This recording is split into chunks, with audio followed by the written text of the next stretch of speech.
Sign over your inheritance to your sister. She has twins, my dying grandmother whispered. Mom and Dad already agreed. I was standing by her hospital bed, smelling antiseptic and lemon cleaner, trying not to look at the machines. My son, Danny, was in the hallway with my aunt, clutching his switch and pretending he wasn't scared. I held Grandma's hand and did what I always did in this family. Of course, Grandma, I said, if that's what you want. She relaxed a little. I tucked the blanket around her shoulder. I didn't argue. I never did. 3 weeks later, she was in the ground, and we were all packed into a lawyer's office that smelled like old books and coffee. My parents sat together, my sister Olya next to them with her twins on her tablet, already arguing over some game. Danny sat on the other side of me, hands folded in his lap like I'd told him before we walked in. Be respectful. This is about Grandma. The lawyer adjusted his glasses, unfolded some papers, and started reading the will. Grandma's house, her savings, her little chunk of stock she always bragged about. All real property and financial assets, he read, to go to my granddaughter Olya to help support her family and her twins. My sister smiled before she could stop herself. My mom squeezed her hand. My dad nodded like a deal just closed.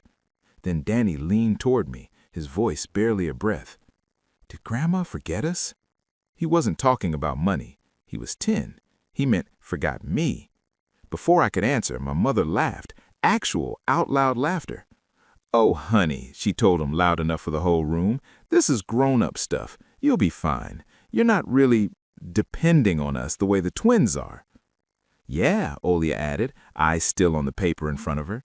You have your dad. You two are different. The word hung there, different, like he was some extra, not really part of the picture. Danny sat back, face blank. That look hurt more than if he'd cried. My hands started to shake on my knees. I kept my mouth shut. I always did. The lawyer cleared his throat. However, he said, there's a second will, dated 1 week later. My mother gasped. My father's jaw clenched. Olya's smile twitched. Danny looked up at me again, eyes wide. That was the moment I realized two things at once. My son had just watched himself get erased, and for once, I wasn't going to sit there and swallow it. I'm Max, 40, long-haul truck driver out of Ohio. Divorced. 1 kid, my son Danny, 10 years old, loves maps and drawing trucks that look better than the ones I actually drive. I spend most weeks running freight between Ohio and Texas, sometimes out to California if the money's good. Sleep in my cab, shower at truck stops, drink too much gas station coffee. I've been on the road since I was 22. My parents will tell you I chose that lifestyle. What they won't say is they've been living off it for years. It started small. When I first got my CDL, my dad's transmission went out. I wired them $900 because we'd lose the car, Max. How would we get to work? A year later, their furnace died. Another $1,500. Then the roof started leaking. Just a little help till we refinance. $2,000 on my credit card. By the time I hit 30, I was sending them $400 every month without fail. Automatic transfer. I called it the peace tax in my head. My mom called it what family does. When my younger sister, Olya, got married, they couldn't quite cover the down payment on her house. I pulled $5,000 out of the emergency fund I'd been building for a down payment of my own. I told myself she had a family now. I just had a truck and a kid half-time. Then came the IVF. She's struggling so much, Max. You know how expensive it is. You of all people should understand what kids mean. They never asked if I wanted more kids. They just assumed I existed so other people's kids could be comfortable. I put $200 every paycheck into an account my mom managed for the treatments. It went on for almost a year. When the twins were born, my parents acted like they had given birth. It was all our babies and the family legacy. My son Danny got a Hot Wheels set for Christmas that year. The twins got a new playroom. When Grandma's health went downhill, it was the same pattern. My parents couldn't afford the full cost of her assisted living. My dad was semi-retired at that point, which meant he just didn't feel like working much. So I picked up extra runs, slept even less, and sent an extra $300 a month for Grandma. My mom would say, "You're such a good grandson. Grandma knows how much you do." But whenever I drove my beat-up old Silverado over on Sundays, it was the twins on my parents' laps, the twins' photos on the mantle, the twins' drawings on the fridge. Danny's art stayed folded in his backpack until we got home. Little things piled up. The cousins' trip to the water park where somehow there was no room for Danny in the hotel, but the twins' neighbor friend got invited. The family photo wall where every frame had my parents, my sister, her husband, the twins in different matching outfits, and one picture of me from high school football. No Danny, not even a school photo. The birthday party where my parents gave the twins bikes and Danny a $10 gift card so he could pick something himself because we didn't know what he liked. I should have drawn the line way before Grandma's will, but like an idiot, I kept thinking if I just keep showing up, if I keep paying, they'll eventually see Danny the way they see the twins. They didn't. Back in that lawyer's office, the second will rustled like it weighed twice as much as the first. This document, the lawyer said, revokes the previous testament. It's dated 8 days before Mrs. Novak's passing and notarized at St. Mary's. My mother sat forward. She'd already decided. We were there. She said the house was for Olya, for the twins. There's a note attached, he said. He pulled out a separate page, Grandma's handwriting, slanted, shaky, but still hers. He read it out loud. Max paid for most of my care when I was sick. I didn't know that at first. I was told the family was covering it. He drives all night and barely sees his boy, and they still ask him for more. I won't die thinking I let them use him. The house goes to Max. Half of my savings go into a trust for his son, Danny. The rest can be shared between the other grandchildren. If they don't like it, they should have paid their own bills. The room went dead silent. My mother's face went tight around the mouth. My father's jaw clenched. Olya's smile twitched. Danny looked up at me again, eyes wide. That was the moment I realized 2 things at once. My son had just watched himself get erased, and for once, I wasn't going to sit there and swallow it. She changed her mind, the lawyer said, polite but firm. Legally, this is the operative document. Danny's hand found my arm. His fingers were cold. So, Grandma didn't forget us? He asked. I swallowed. Nobody. She didn't. My mom whipped around to look at me like I'd just stolen something right out of her purse.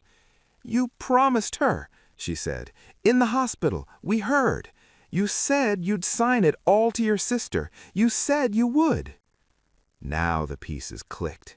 That whisper in the hospital, the way she'd said, Mom and Dad already agreed, like they'd been in her ear for weeks. She hadn't been asking me. She'd been repeating what they fed her. My dad leaned forward, elbows on his knees. Obviously, we're going to honor your word, he said. You'll sign a quitclaim. The house and the accounts go to Olya like we agreed. You don't even have time to deal with property. You're on the road. You don't need that headache. Olya jumped in. Yeah, Max, the twins need stability. You've said yourself it's hard with Danny, coming and going.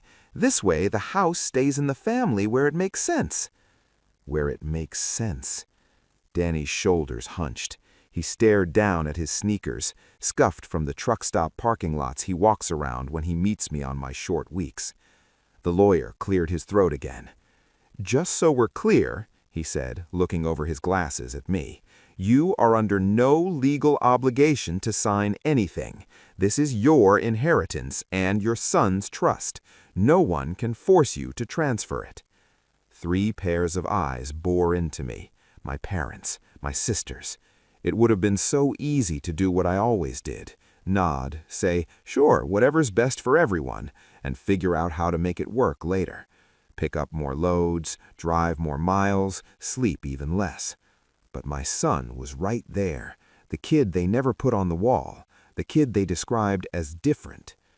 They have spent years spending my money, erasing my kid, and calling it family. This is what Grandma wanted, my mom insisted. The first will was the real one. She was confused after that. You know how sick she was.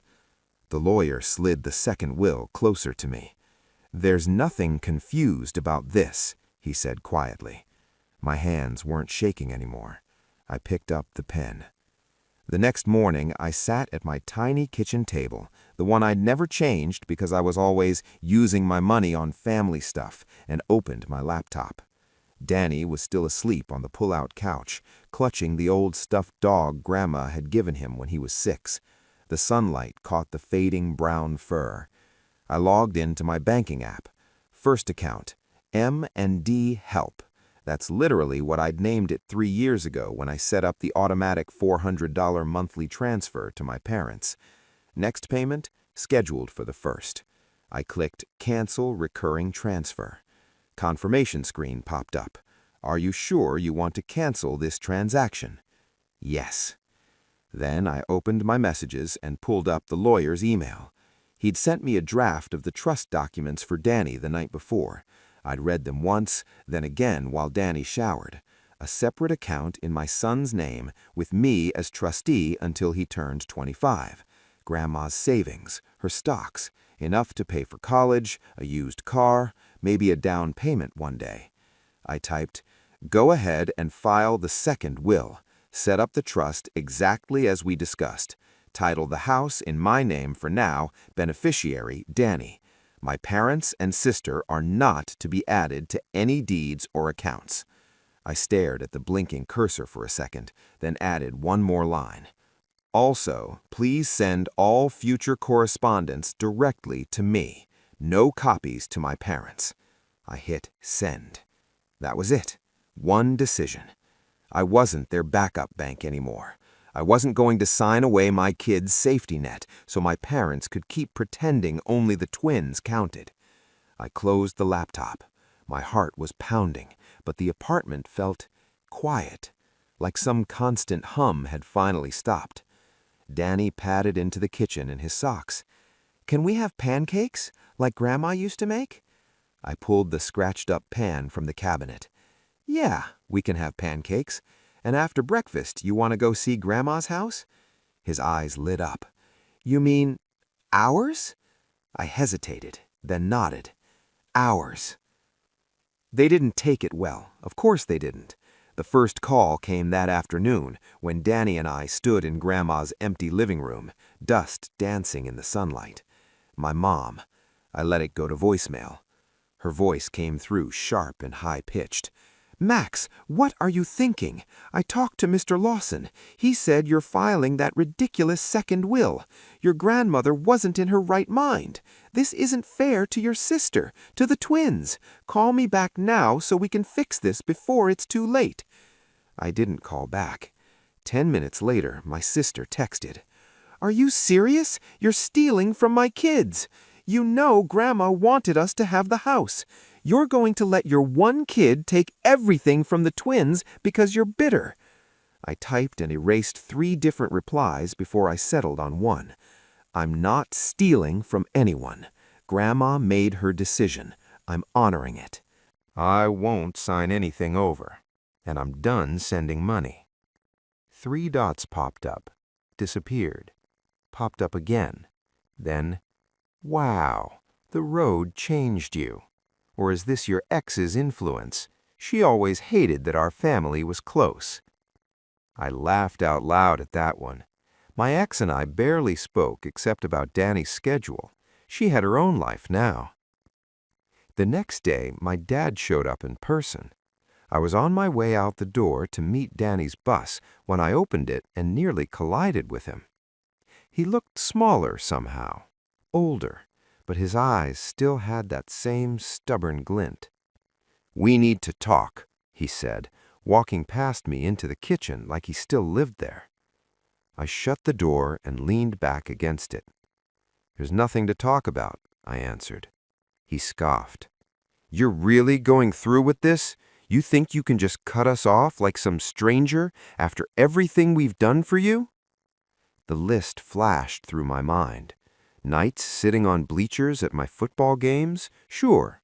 But also, me paying their mortgage arrears, me sending cash for Grandma, me funding Olia's treatments, me picking up every tab every time.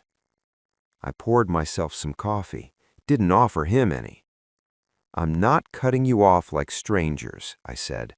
"I'm just done being your wallet." His jaw worked. "We already put down deposits on the twins' school," he said. "We were counting on the inheritance, on you keeping your promise." "You were counting on me ignoring Grandma's actual wishes," I said, "on me siding away my son's trust because you decided the twins mattered more." He slammed his palm on the table. "This isn't about the boy," he snapped. "Danny is fine. He has 2 homes. The twins are not my responsibility," I cut in. "Danny is." He stared at me like I'd just spoken a foreign language.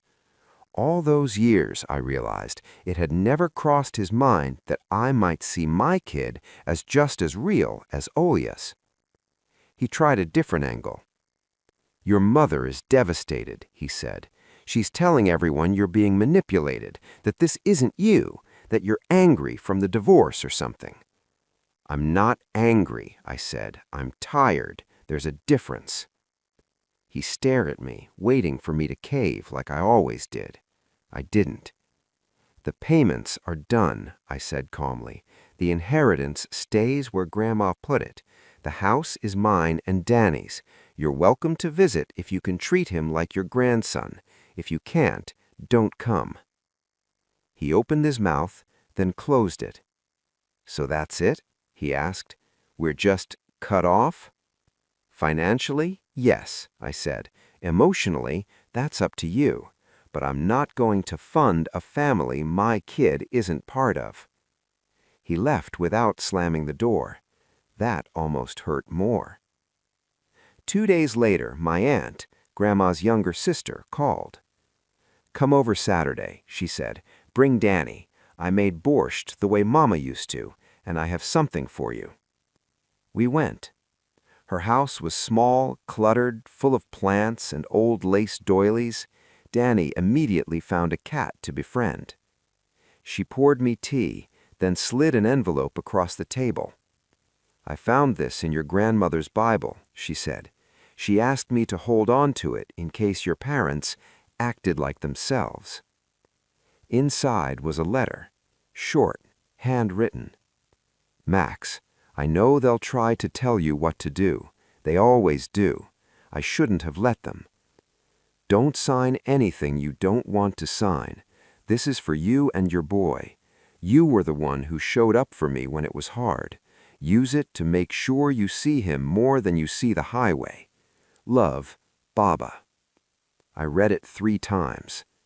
My aunt watched my face. "She knew, you know," she said softly, "about the money, about Danny. She didn't say much, but she saw who brought the receipts and who brought the excuses." Something in my chest unclenched that I hadn't realized was tight.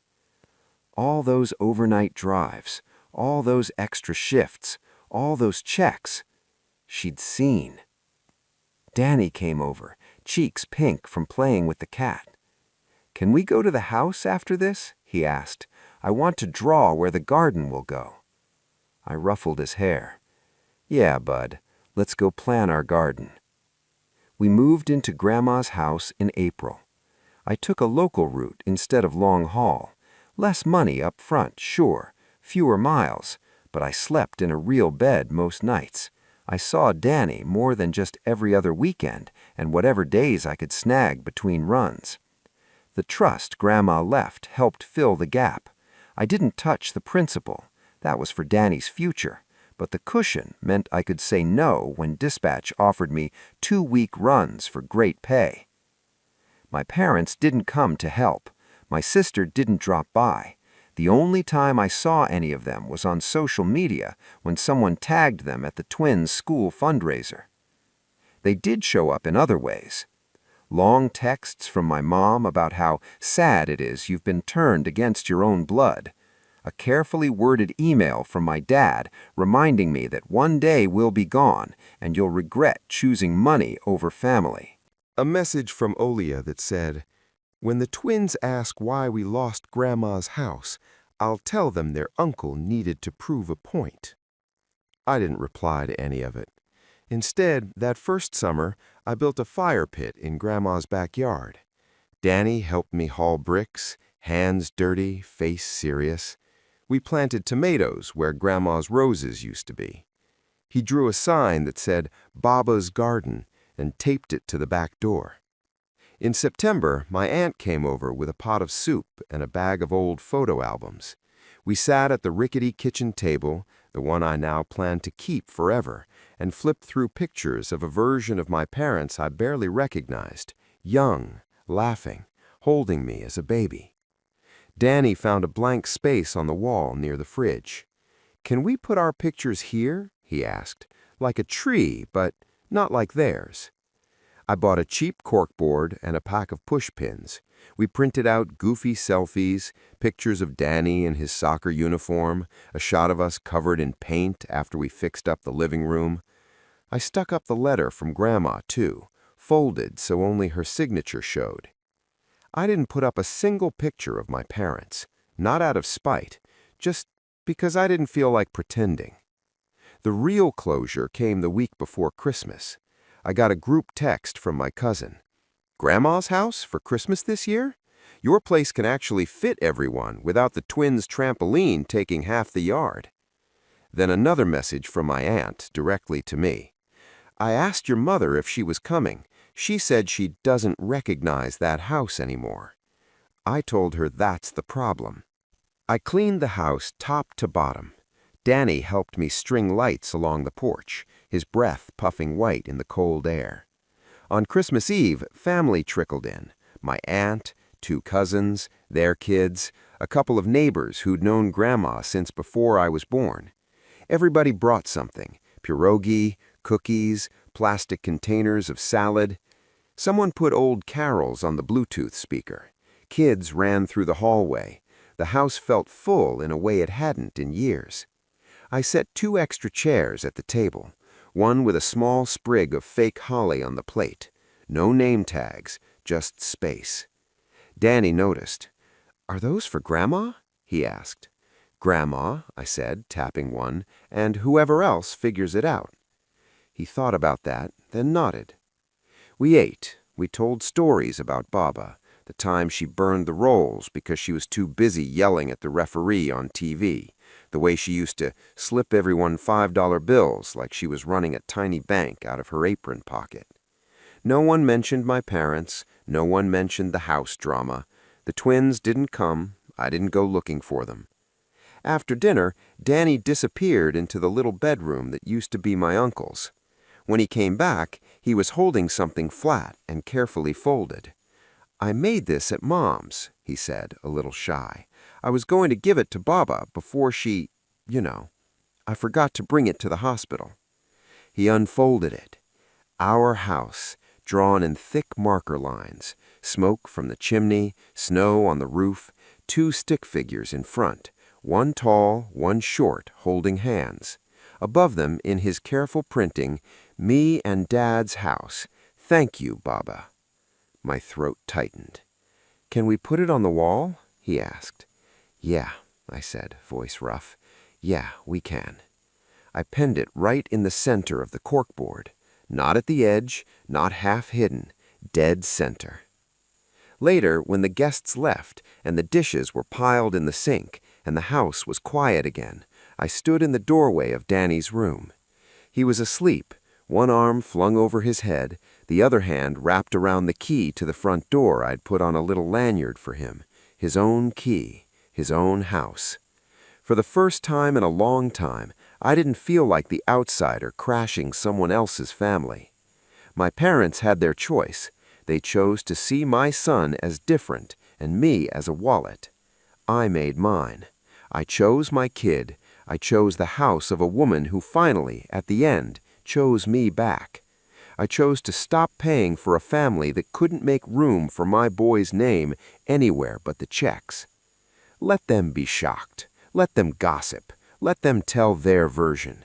In my kitchen, on my wall, in my son's life, the story is simple. My grandmother left her house to the grandson who showed up. And I'm not signing that away. Not for anyone.